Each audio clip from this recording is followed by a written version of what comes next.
To watch these important lessons, subscribe to DP Education's YouTube channel right now. Click on the bell icon to stay updated on the latest lessons. Sri Lanka's largest free online school, DP Education. Hello my dear students, welcome to today's lesson. Today I am going to discuss with you all some extra questions related to electromagnetism. So in the previous chapters we discussed the lessons, and in the previous chapter I discussed the questions given in your textbook. So now there are some extra questions. Now these are multiple choice type questions, MCQ questions. So extra question 1, select the most suitable answer. The first one. Magnetic field lines shown in the diagram are obtained when? So if you look at the diagram, here you can see there is a conductor shown as AB, and you can see the magnetic field lines are in this direction. That is the clockwise direction. So you all know, when there is a magnetic field around a current carrying conductor, we either use the right hand grip rule like this, or we use the corkscrew rule.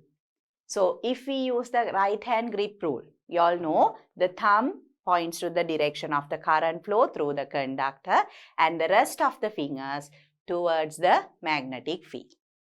If I use that, now here you can see magnetic field lines are down. So if this is the conductor like this, A and B, the field lines have to be this way.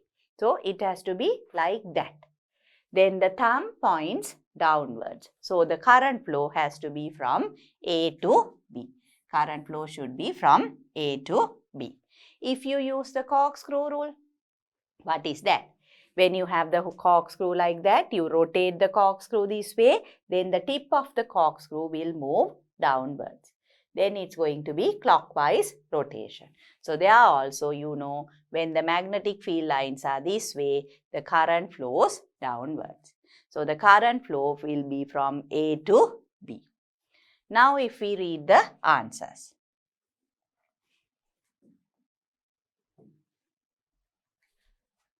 The positive terminal of the battery is connected to B end of the conductor. Now let's say if the current needs to flow from A to B. How do you need to connect the batteries? Now the battery should be connected this way. Positive terminal, so the current flows this way and back. A to B. Current flows from A to B. So the positive terminal should be connected to A and the negative terminal should be connected to B. The positive terminal of the battery is connected to B end of the conductor. Incorrect. The positive terminal of the battery is connected to A end of the conductor. Correct. Current flows in the direction B to A through the conductor. Wrong. Current flows from A to B. There is a permanent magnet close to it. No. If there is a permanent magnet, the lines will be around the permanent magnet, not around this conductor. So this is generated, the magnetic field is generated due to the current flowing through the conductor. So the correct answer is going to be the positive terminal of the battery is connected to the A end of the conductor. Is that clear, student? So you need to use the rule, either the right hand grip rule or the corkscrew rule, to identify the direction of the current flow. Then you know how we need to connect the battery. Then the second question. What is the rule used to find the direction of the force acting on a conductor placed in a magnetic field? So you know, students, we use the left hand rule. Now when we use the Fleming's left hand rule, that is to determine the direction of the force. So you hold the three fingers perpendicular to each other. The direction of the current flow is indicated by the middle finger, the direction of the magnetic field by the index finger, and the direction of the force will be given by the thumb. So it is the Fleming's left hand rule. What is the rule used to find the direction of the force acting on a conductor placed in a magnetic field. Fleming's right-hand rule, that is to find the direction of the induced current. Fleming's left-hand rule, that is correct. Right-hand grip rule is similar to that. That is to find the direction of the magnetic field when current is flowing through it. And Newton's second law, that of course is related to motion, where we get the equation F equals ma. That is related to acceleration, mass and force acting on an object. So these are the different rules. Fleming's right-hand rule to find the direction of the current generated. That comes under electromagnetic induction. Fleming's left-hand rule to find the direction of the force acting on a conductor placed in a magnetic field. That is when current is flowing through it. I am sure you all know that. Then right-hand grip rule is used there to find the direction of the magnetic field, and Newton's second law, that is related to motion in straight line. So you all are familiar with all these. With that, students, I'll move on to the next question. So question number 3. Now if we look at that, there's a diagram given to you all. Direction of the movement of the conductor shown in the diagram. So here you can see the magnetic poles are given. So there is the magnetic field from north to south. Then here you can see there is a conductor placed perpendicular to the magnetic field, and here you can see the battery is connected. So this is positive. Therefore the current will flow this way. This is a complete circuit. That means current will be flowing. For your convenience, I'll just label this as AB. So the direction of the current flow is going to be AB. And if we consider this conductor as perpendicular to the board, then how is the direction going to be? Now you all know, students, in order to identify, now here they have said direction of the movement of the conductor. So to find that, what is the rule we use? We use the Fleming's left-hand rule. So here Fleming's left-hand rule, you know, this is the direction of the current, this is the direction of the magnetic field, and this is the direction of the force, that is the movement. So here magnetic field is this way. Index finger needs to be pointed this way, but the current flow has to go inwards, A to B. So I have to hold my hand this way, then the thumb points downwards. So the force is going to act downwards. Force is going to be downwards. Therefore, the movement will be downwards. Is that clear, student? So if we look at the answers, direction of the movement of the conductor shown in the diagram. Conductor moves upwards, wrong. Conductor moves downwards, that is correct. Conductor does not move, that is not correct. Why? Because the circuit is complete. You can see the conductor is perpendicular to the magnetic field. So obviously there will be a force. So conductor will move, and conductor moves into the book. That is also not possible. Why? Because into the book is the direction of the current flow. Direction of current flow and direction of the force cannot be parallel. They cannot be the same direction. So they have to be perpendicular. That means the conductor moves downwards is the correct answer. Then the fourth one, what is the rule used to find the direction of the magnetic field? Here, direction of the magnetic field when a current flows through a conductor. So, direction of the magnetic field when a current flows through a conductor, we discussed in the previous question also. You have a conductor. So, to find the direction of the magnetic field, we use the right-hand grip rule. Thumb points to the direction of the current, and the other fingers points to the direction of the magnetic field. Or else the corkscrew rule. You rotate the corkscrew if it is an anti-clockwise rotation, and if it is moving up, then you know when the current is flowing from here to here, the magnetic field is anti-clockwise. So like that, we use two rules to find the direction of the magnetic field around the conductor when a current flows through it. So the answers, Fleming's right-hand rule. Why do we use Fleming's right-hand rule? Right hand rule is to find the direction of the induced current. In electromagnetic induction, to find the direction of the induced current. Fleming's left hand rule, like here, we find the direction of the force when there is current flowing through a conductor placed in a magnetic field. That is the left hand rule. Right hand grip rule, correct. What we used before. Newton's second law, like I told you all in the previous question, this is related to motion. Motion of objects. So the answer is right hand grip rule. Is that clear, students? So that is the answer for the fourth question. With that, I'll move on to the next question. Question number 5. So here you can see direction of current flow in the instance given below. Now here you can see there is a conductor. The movement of the conductor you can see here is shown by this arrow, downward movement, and there is a galvanometer connected. But here you can see these are two cubes. Now for a current to flow through a conductor, there needs to be a magnetic field. Now if there is a magnetic field, they should have given us the north and south poles. So we don't have the north and the south poles marked here. So if we don't know the direction of the magnetic field, we cannot find the direction of the current flow. If you had all those, direction of the magnetic field, direction of movement, then you can find the direction of the current flow using the Fleming's right hand rule.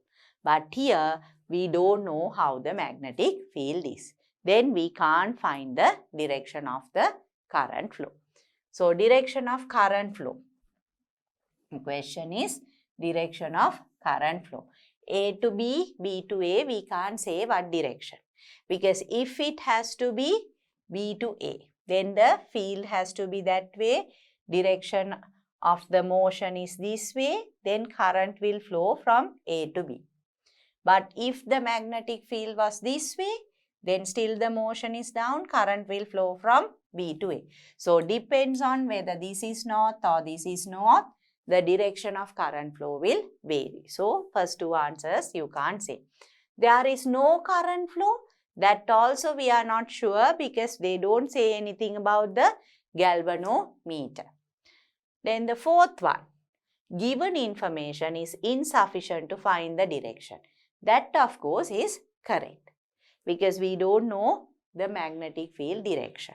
So the answer is going to be given information is insufficient to find the direction. Is that clear, student? So then, the sixth question. The function of the commutator of a direct current motor. So you're familiar with the commutator, direct current motor. What is a commutator? Now commutator is the split rings. Now we have the split rings with two carbon brushes connected to them. That is a commutator. Now when this commutator rotates, it allows the current to flow to the coil, but within the coil, the direction of the current flow is altered. You can remember the wire loop coil, the wire coil, we labeled it as A, B, C, D when we discussed the armature. You can remember that. So initially, first half of the cycle, the current flows in the direction A, B, C, D.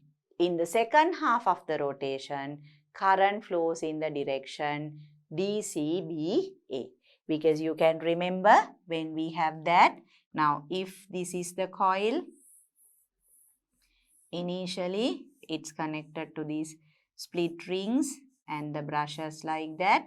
So, A, B, C, D.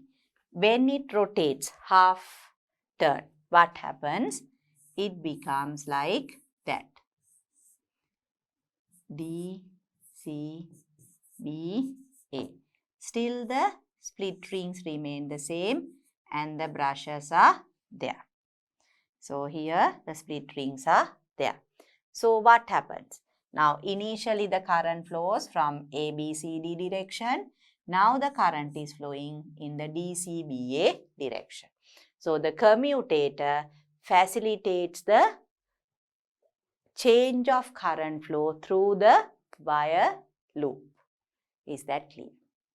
So, if we answer the question, the function of the commutator of a direct current motor is to alter the current flow through the wire loop, to allow the current generated in the wire loop to flow into the external circuit. No, in a motor current is not generated. So, this is wrong. To rotate the wire loop in the opposite directions. No, the wire loop rotates continuously in one direction. So, that is also wrong. To make the current to flow in the same direction through the wire loop, that is also wrong, because initially ABCD, then DCBA. So, the fourth one is also wrong. So, to alternate the current flow through the wire loop, that is correct. The first answer. So, here I have explained how that happens. Initially, the direction of current flow is ABCD, then DCBA. Is that clear, students? That is the function of a commutator. So, with that, I'll move on to the next question. Question number 7. An activity used to demonstrate electromagnetic induction is shown here. So, electromagnetic induction, you all know, students, when we have a permanent magnet, we have a wire coil. When you move the permanent magnet within the wire coil, you can see a deflection in the galvanometer. Now, here there is no current source, power source is not there.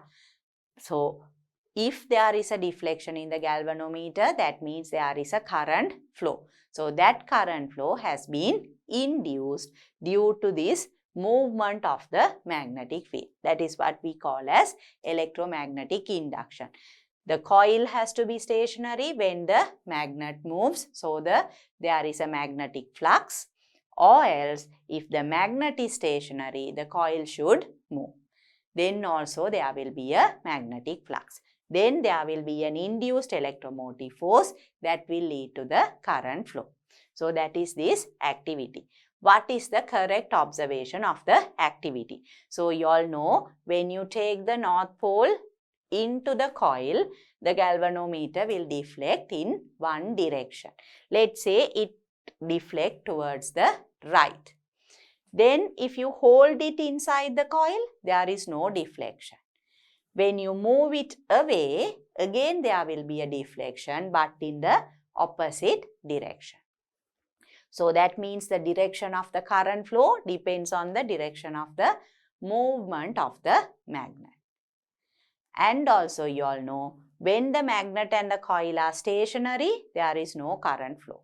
Only when one is moving relative to the other, the magnet has to move or the coil has to move, then there will be a current flow. And if you increase the speed of movement, the deflection will increase. That means the current will increase. So, those are the observations we got when we did the activity. You can remember them. So, the correct observation. First one, galvanometer does not deflect when the magnet is moved towards the coil. That's wrong. Galvanometer deflects when the magnet is moved. When there is movement, there will be deflection. Galvanometer deflects when the magnet is moved towards the coil. That is correct. That answer is correct. Then the third one, galvanometer deflects slowly when the magnet is moved faster towards and away from the coil. Galvanometer deflects fast when the movement is fast. That is why there is more deflection. When the movement is fast, more current is generated. So, the deflection will be more. So, that is also incorrect. Galvanometer deflects when the magnet is held still near the coil. No. When there is no movement, there is no magnetic flux, then there is no current flow. So, that is also incorrect.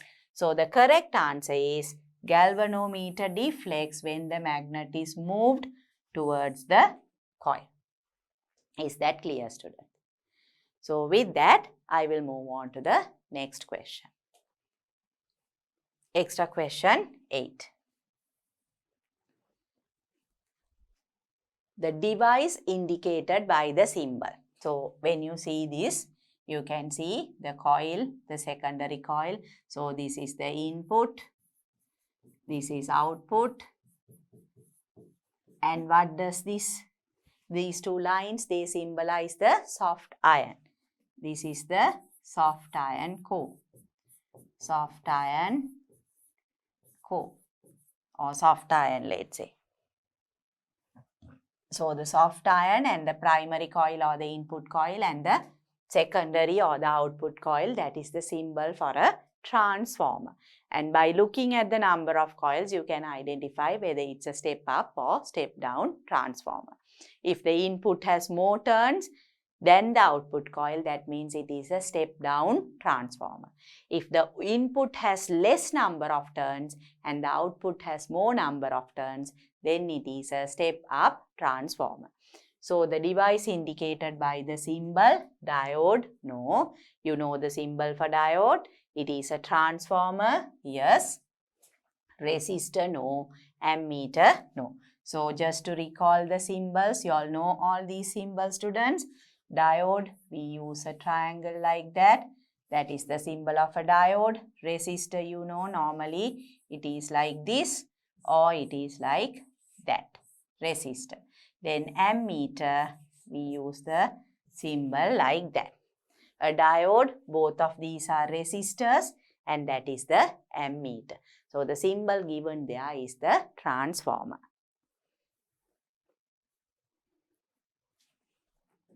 Then, the diagram illustrates an alternating current source connected to a center zero galvanometer. Select the correct statement. So here if you look at the diagram, you can see that is an alternating current source, a center zero galvanometer and a resistor.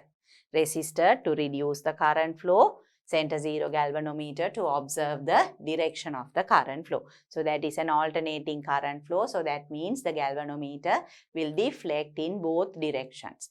The positive direction 0, then negative direction 0, positive, like that.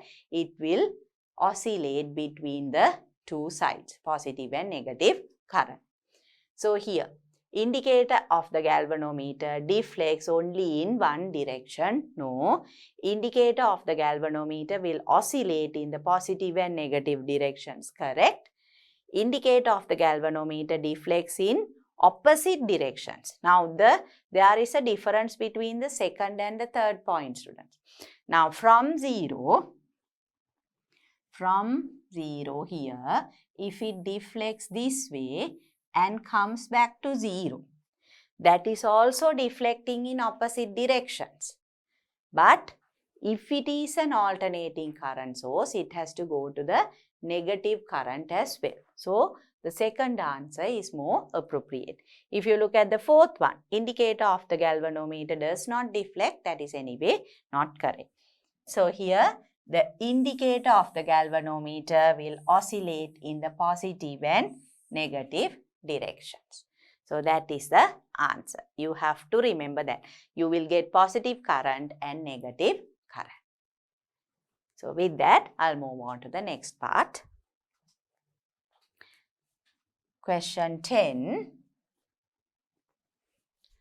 True statement. So, here it is the true statement regarding force acting on a conductor placed in a magnetic field. So, this is where you use the Fleming's left hand rule. Force acting on a conductor placed in a magnetic field. So, current, the middle finger, index finger, magnetic field, and the force is indicated by the thumb. So, there you can see the force is perpendicular to the magnetic field when the current flows in the direction of the magnetic field. That is wrong. Why? The current and magnetic field can't be the same direction. They all have to be perpendicular. The force is perpendicular to the direction of the magnetic field and the direction of the current flow when the direction of the current flow is parallel to the direction of the magnetic field. This word parallel is not correct. Then the third one. So second one is also not correct. Then the third one, the force is perpendicular only to the direction of the magnetic field when the direction of the current flow is perpendicular to the direction of the magnetic field. That is also wrong. It has to be perpendicular. All three factors have to be perpendicular to each other. The force is perpendicular to the direction of the magnetic field and the direction of the current flow when the direction of the current flow is perpendicular to the direction of the magnetic field. That is the correct answer. All three have to be perpendicular.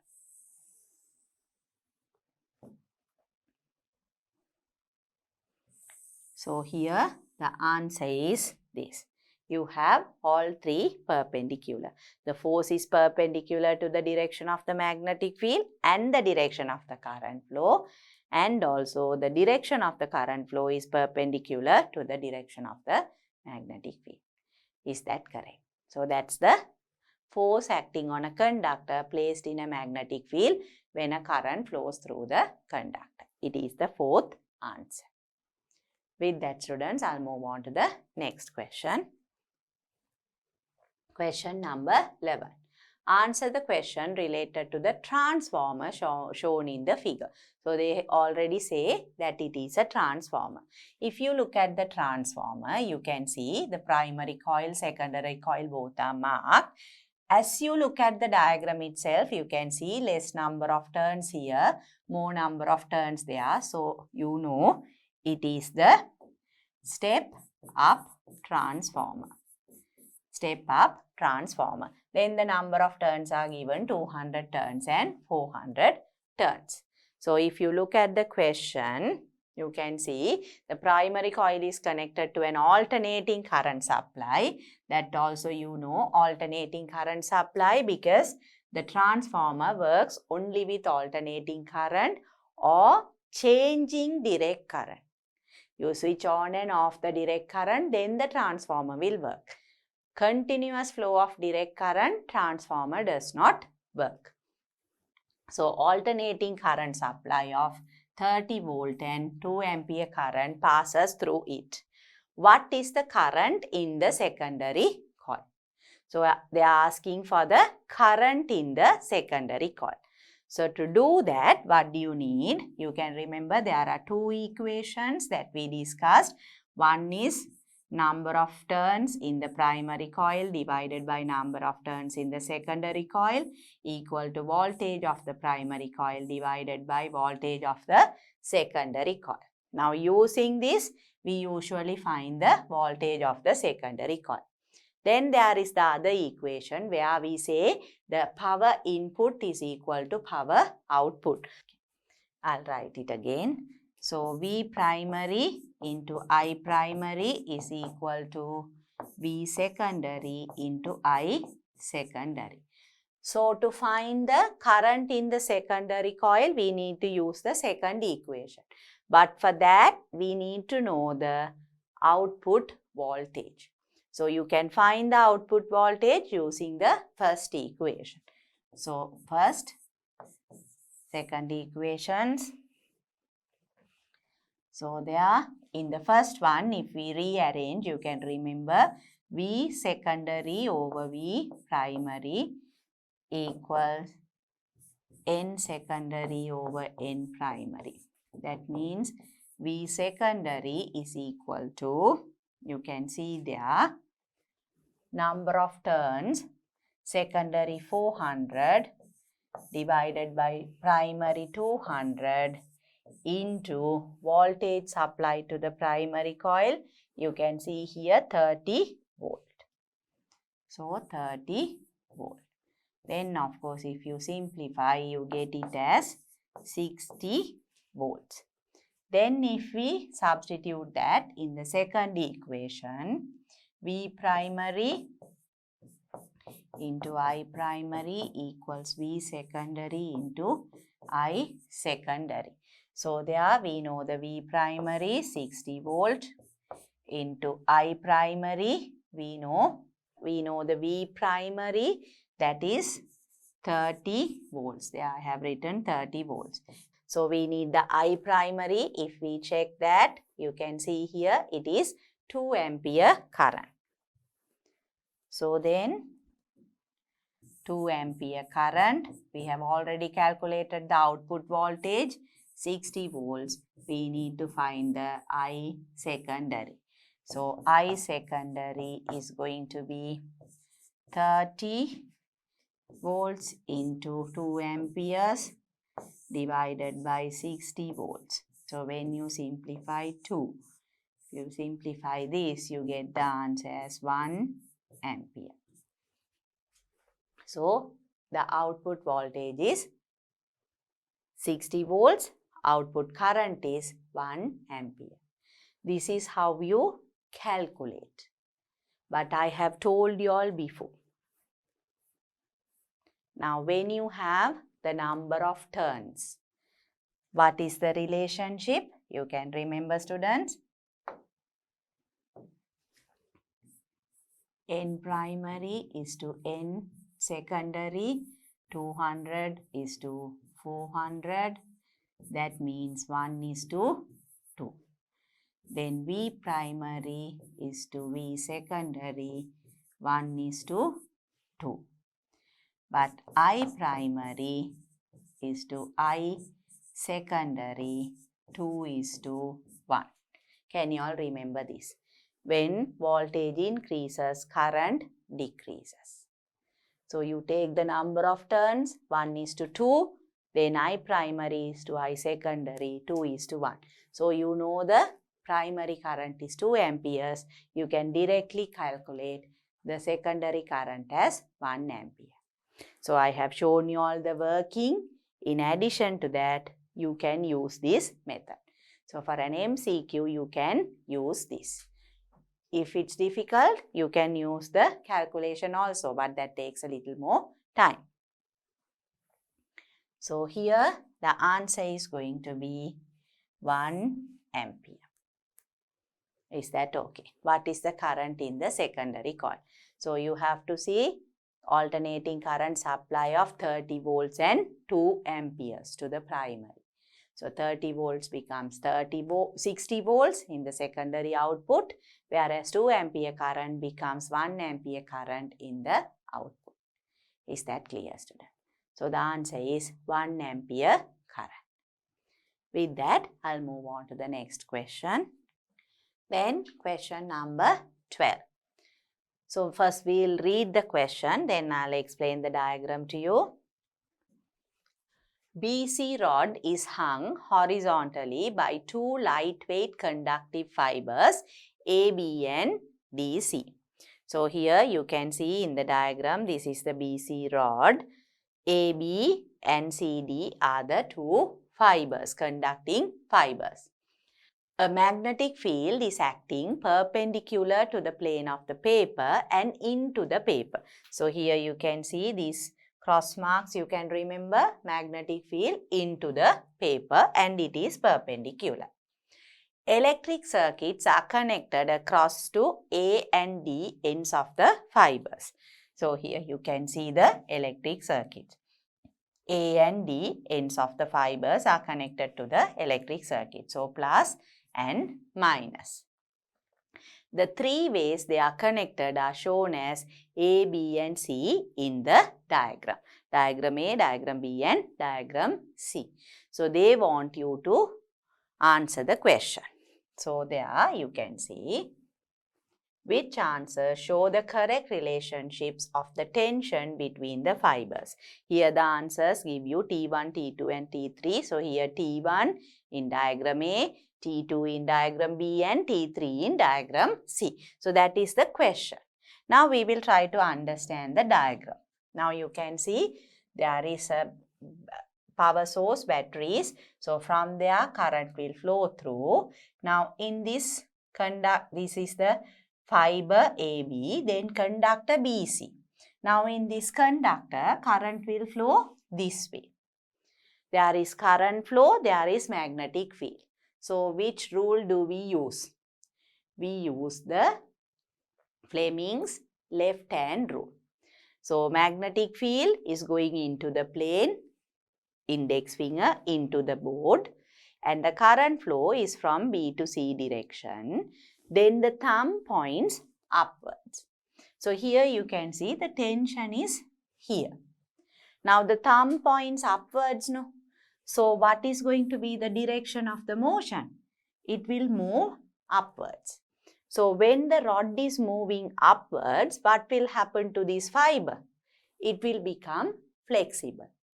So the tension will decrease. So here T decreases. T, I'll write it inside, decreases. Is that clear? Now normally the rod is hanging. From the question you all know, there are batteries connected here. A, B and D, C are fibers that are connected to the rod BC. So when the rod is hanging due to the weight of the rod, there will be a tension there. But when this switch is closed and when the current is flowing, current flows in this direction.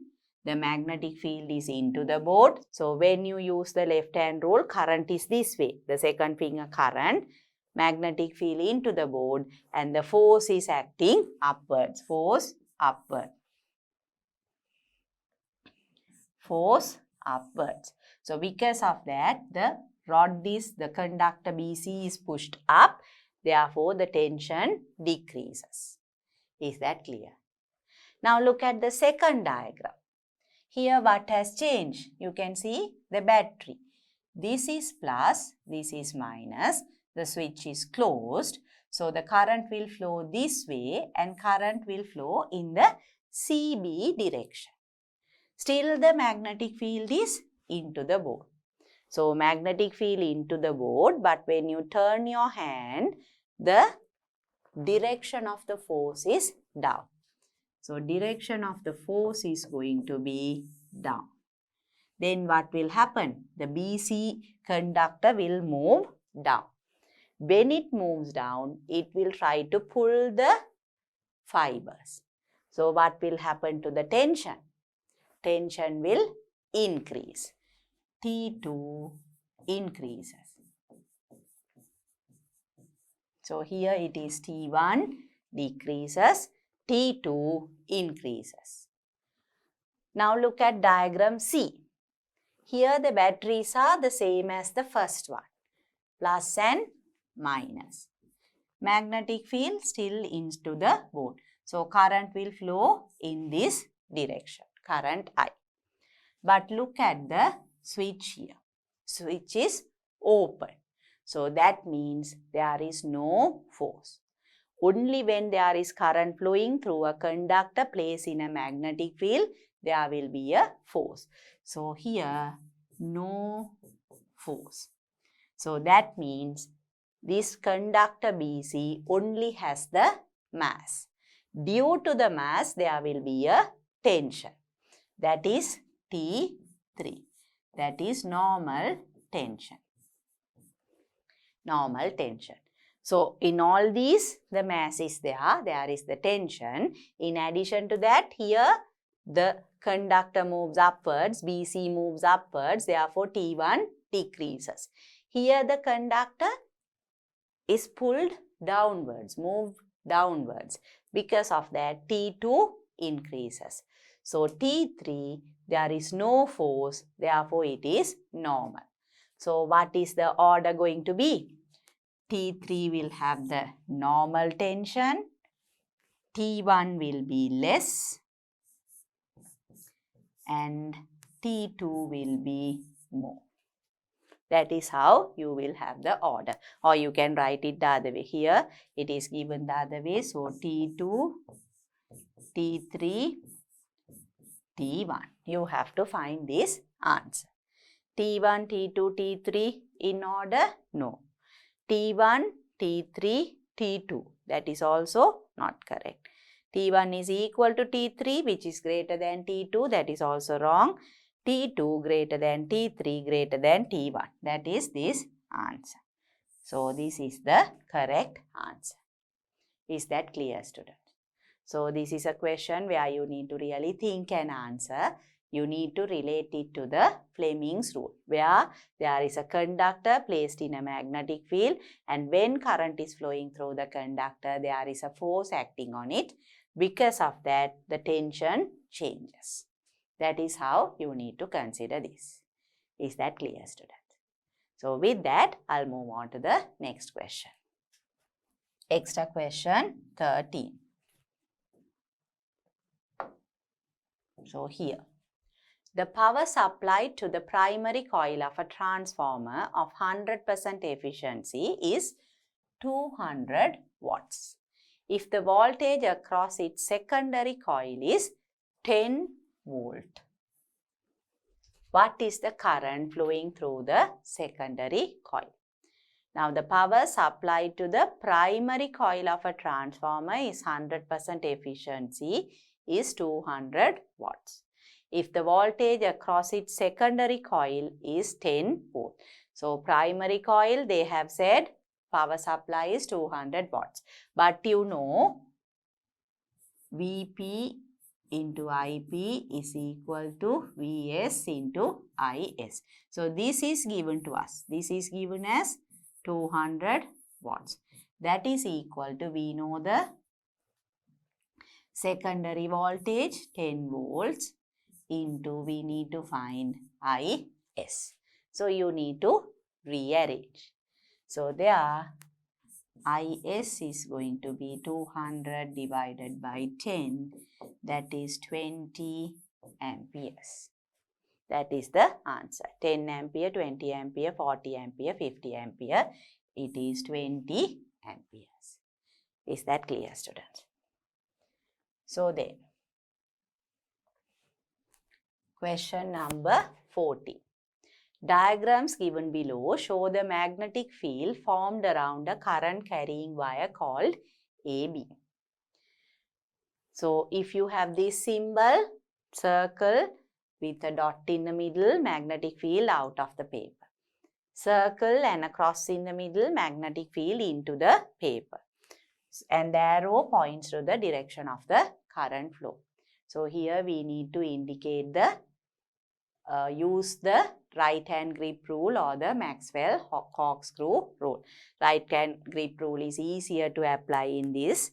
So, if you take this conductor, the thumb points to the direction of the current flow, the rest of the fingers the direction of the magnetic field. Now, current flows from B to A. Magnetic field on top, if that is a conductor, on top, the magnetic field has to go into the board. And from the bottom, magnetic field has to come out. But the symbols are different. Here the magnetic field is coming out. Here the magnetic field is going in. So this is wrong. Then here we have the conductor this way. Current arrow is that way. So current flowing like that. So the fingers, you can see from the top, the magnetic field has to come out. But here the magnetic field is going into the plane. So this is wrong. Then if you make the third one, C, it's like this, current flowing from A to B. At the top of the conductor, magnetic field is coming out of the paper. That is correct. And bottom, magnetic field is going into the paper, into the board. That is correct. Then D, the current flow is this way. Thumb points this way, and on top, magnetic field is going into the board. At the bottom, it is coming out of the board. The symbols are correct. So, C and D, the diagrams are correct. A and B, the diagrams are wrong. So, what are correct out of the above diagrams? A and B only, A and D only, B and C only, C and D only. That is the correct answer. C and D only. Is that correct, student? So, then we'll move on to the next question. Question number 15. There is a diagram also. So, just look at the diagram first. You can see here a reel. Around the reel there is a coil, a neon bulb is connected, and there is a magnet shown. So, once you look at the diagram, you can easily relate it to electromagnetic induction. You move the magnet into the coil and away from the coil, you will see an observation in the neon bulb. It will light. So that is related to electromagnetic induction. You can identify that. Then if we look at the question, diagram shows a coil with many turns of insulated copper wire wound around a bobbin. So that is a bobbin. The wire is wound around the bobbin. Ends of the coil are connected to a neon bulb. That also you can see. A strong bar magnet is moved fast up and down through the whole of the coil. Consider the following statements. So they are moving it fast. Here you can see it is moved fast.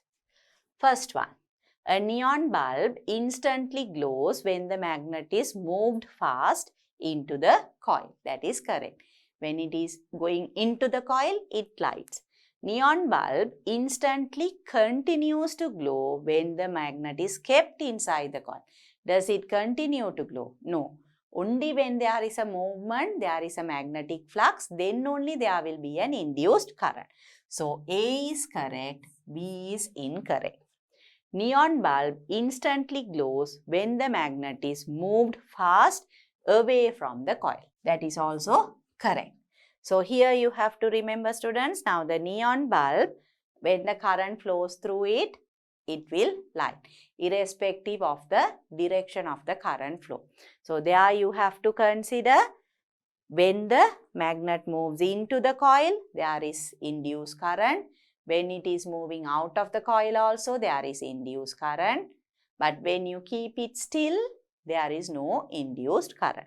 So in both instances, when the magnet is moving in and out of the coil, out of the bobbin, there is lighting of the neon bulb. So what are correct out of the above statements? You can see A and C are correct. A only, B only, A and B only, A and C only. Is that correct, student? So I am sure you can relate it to the activity that we did.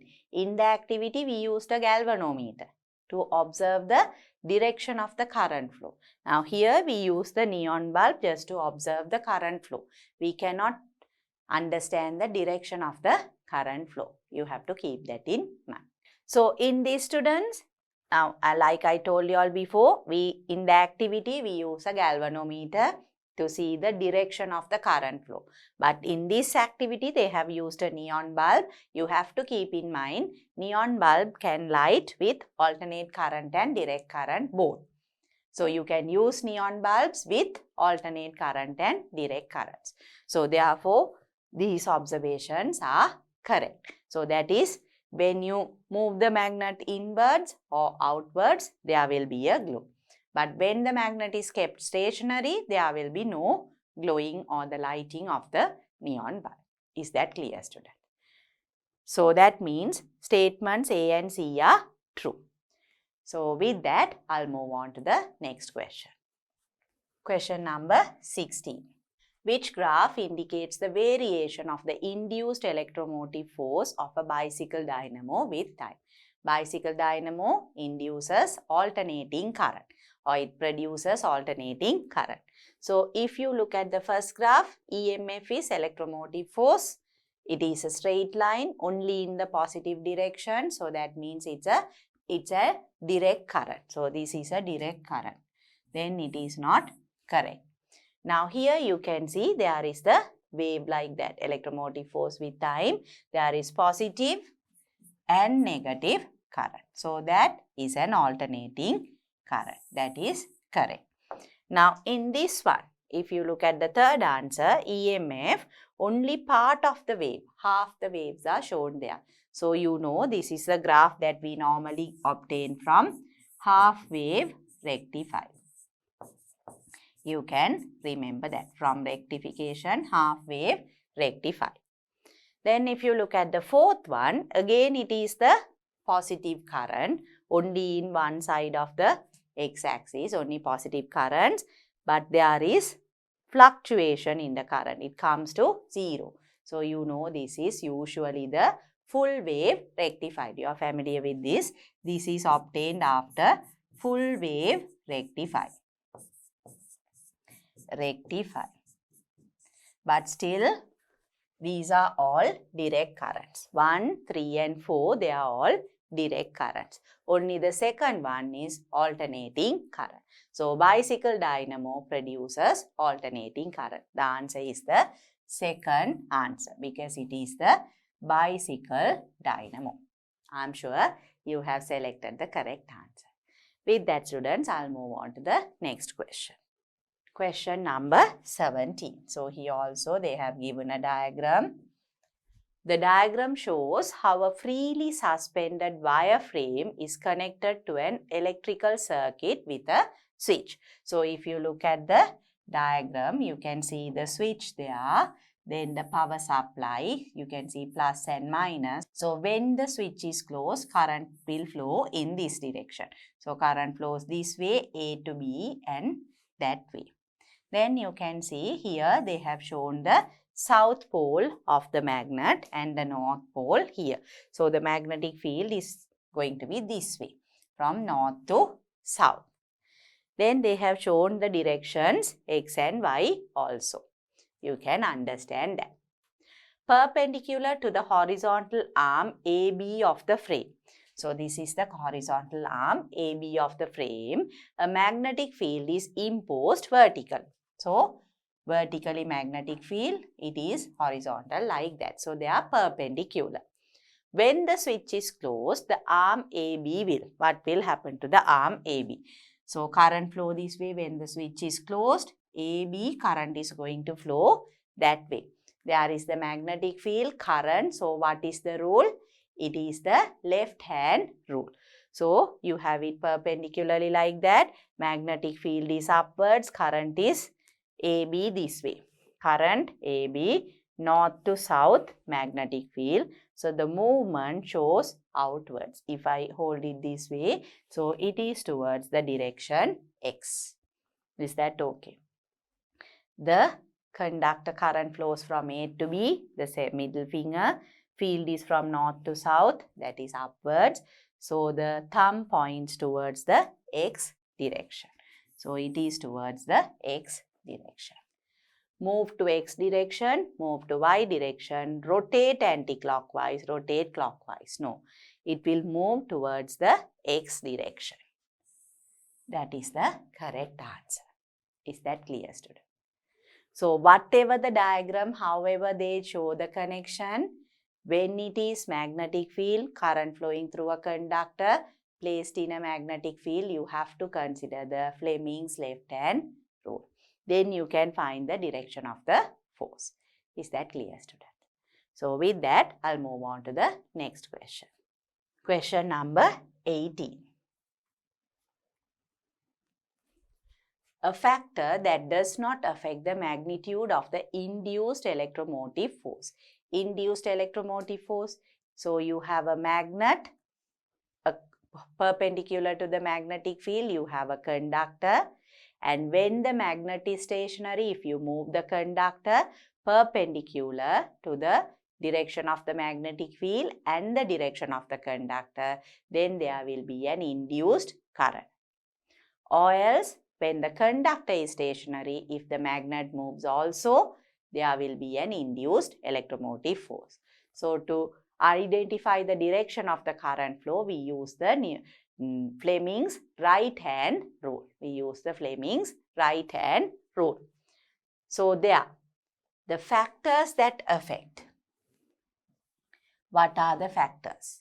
When you increase the number of turns in the coil of the conductor, length of the conductor increases, the induced electromotive force increases.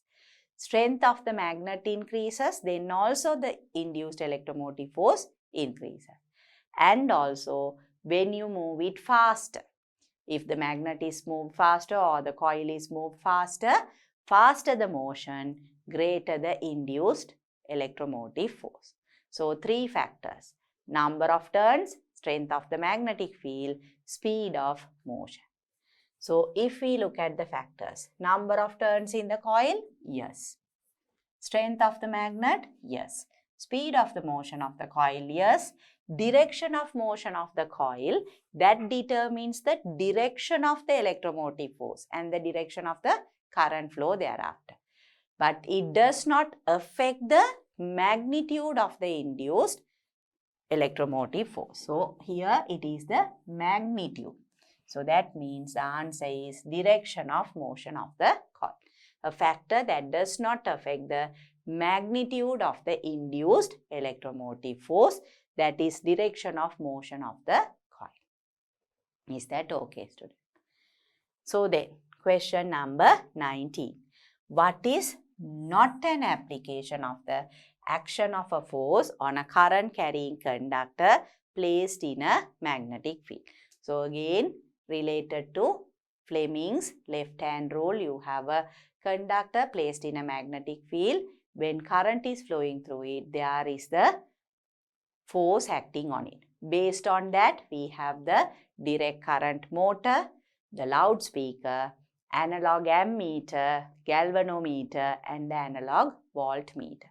So, those are the applications. If you look at the answers, galvanometer, yes. Electric motor, yes. Magnetic cards, no. And loudspeaker, yes. Magnetic cards use electromagnetic induction. Magnetic induction. And electromagnetic induction is the opposite of this. You have the magnetic field, you have the motion of the conductor, then current is induced. That is magnetic cards. So, the answer, what is not an application of the action of a force on a current carrying conductor placed in a magnetic field, is magnetic cards. Is that clear, students? So, with that, I'll move on to the next question. So, this is the last MCQ question under extra question 1. Here you can see, select the incorrect combination of the scientist and what they introduced to the world. So, incorrect combination.